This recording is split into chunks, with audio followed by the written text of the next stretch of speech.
আর 2 জনের নাম ঠিকানা আমরা যাচাই করতে না পারায়, প্রকৃত নাম না পাওয়ায় এই পর্যায়ে তাদের চার্জশিট থেকে অব্যাহতি দেওয়া হলেও পরবর্তীতে তার নাম ঠিকানার যাচাই বা তাদেরকে গ্রেফতারের যে প্রচেষ্টা সেটি অব্যাহত থাকবে এবং সেটি পাওয়া গেলে পরবর্তীতে আমরা সাপ্লিমেন্টারি চার্জশিট দেব।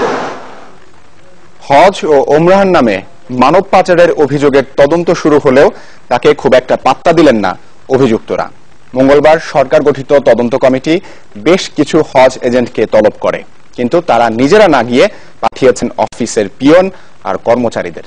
অথচ এমন একটি ঘটনাকে আমলেই নেননি তদন্ত কমিটির প্রধান। তার সাফ কথা, যারা এসেছেন তাদের দিয়ে তদন্ত চালাতে কোনো সমস্যা হবে না।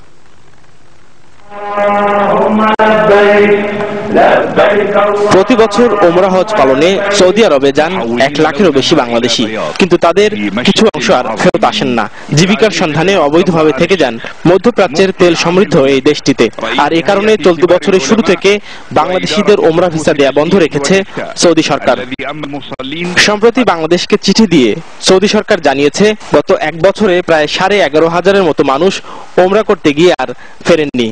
এজন্য দায়ী করা হয়েছে হজ এজেন্সিগুলোর মালিকদের সংগঠন হাবের সভাপতি ও সাধারণ সম্পাদক সহ 12 নেতা আর 104টি এজেন্টকে। বলা হয়েছে এদের বিরুদ্ধে ব্যবস্থা না নিলে আর কোনো বাংলাদেশিকে ওমরা ভিসা দেয়া হবে না। এরপরই টনক নড়ে সরকারের। অভিযোগ তদন্তে গঠন করে কমিটি। ধর্ম মন্ত্রণালয়ের একজন অতিরিক্ত সচিবের নেতৃত্বে গঠিত সেই কমিটি অভিযুক্ত 52 জন এজেন্টকে তলব করে। কিন্তু কমিটির এই উদ্যোগকে বৃদ্ধাঙ্গুলি দেখালেন এজেন্টরা। ওমরা ভিসার আড়ালে মানব পাচারের মতো গুরুতর অভিযোগের জবাব দিতে নিজেরা না এসে পাঠালেন অফিস পিয়নকে। সিলেটে আছে, ওনার ভাইয়ের বিয়ে, উনি আসতে পারেননি। মেয়ের বিয়েতে আসতে পারেন আপনি অফিস সহকারী হিসেবে এসেছেন তদন্তের কাজে সহযোগিতা করতে। আপনি মনে অফিস সহকারী হিসেবে এত বড় তদন্ত আপনি সহযোগিতা করতে পারবেন? যতটুকু সম্ভব করব। তবে বিষয়টি খুব একটা গায়ে মাখেননি কমিটি প্রধান। তার দাবি, যারা এসেছেন তাদের দিয়ে চলবে তদন্ত কাজ। কোন এজেন্সির পক্ষে যিনি আসবেন তিনি যদি আমাদের যে যে কাগজের প্রয়োজন এগুলো যদি দাখিল করতে ব্যর্থ হন, তাহলে সেটাকে আমরা তো তদন্ত হিসাবে নেব না, ওটাকে আমরা আবার ডাকবো তাদের। তিনি জানান, কেউ দোষী প্রমাণ হলে বাতিল হবে তাদের লাইসেন্স। আমরা চাই যে প্রকৃত রহস্য উদ্ঘাটন করতে। শিগগিরই অভিযুক্ত বাকি এজেন্টদের তলব করবে কমিটি। নাফিউল ইসলাম লিংকন, চ্যানেল 24, ঢাকা। ফির বিনিময়ে জাতীয় পরিচয়পত্র উত্তোলন, সংশোধন ও নবায়ন সেবা চালুর প্রথম দিনেই দেখা দিয়েছে জটিলতা। টাকা জমা দিতে গিয়ে চরম ভোগান্তিতে পড়েছেন সাধারণ মানুষ। ফলে মঙ্গলবার সকাল 10টা থেকে প্রায় 12:30 পর্যন্ত বন্ধ থাকে জাতীয় পরিচয় নিবন্ধন অনুবিভাগের সেবা কার্যক্রম। তবে কর্তৃপক্ষ বলছে যে নতুন নিয়ম চালু হওয়ায় প্রথম দিনে কার্যক্রম কিছুটা ব্যাহত হয়েছে। ভোগান্তি শুরু প্রথম দিনেই। নির্ধারিত ব্যাংকগুলোতে সঠিক নির্দেশনা না থাকায় ফি জমা দিতে গিয়েও ফেরত আসেন অনেকেই। ভিড় করেন এনআইডি অফিসে। প্রথমে সোনালী ব্যাংক শাখা আগারগাঁও শাখাতে গেছি, ওখানে ধরো অনেকক্ষণ দাঁড় করানোর পরে লাস্টে বলছে 10:30টার দিকে বলছে যে এখানে টাকা জমা হবে না। পরে আবার ঘুরে এনাদের এখানে আসলাম, পরে এনারা বললো যে ব্যাংক ড্রাফট ছাড়া আমরা কোনো কিছু করতে পারবো না। কথা ছিল সেবার মান বাড়ানো হবে, তাই মঙ্গলবার থেকে জাতীয় পরিচয়পত্র সংশোধন, উত্তোলন ও নবায়নে ফি ধার্য করে নির্বাচন কমিশন। কিন্তু প্রথম দিনে যারা ফি জমা দিতে পেরেছেন তারাও পড়েছেন বিপাকে। জানিয়ে দেওয়া হয় জেলা ও থানা নির্বাচন অফিস থেকে এই সেবা দেওয়া হবে।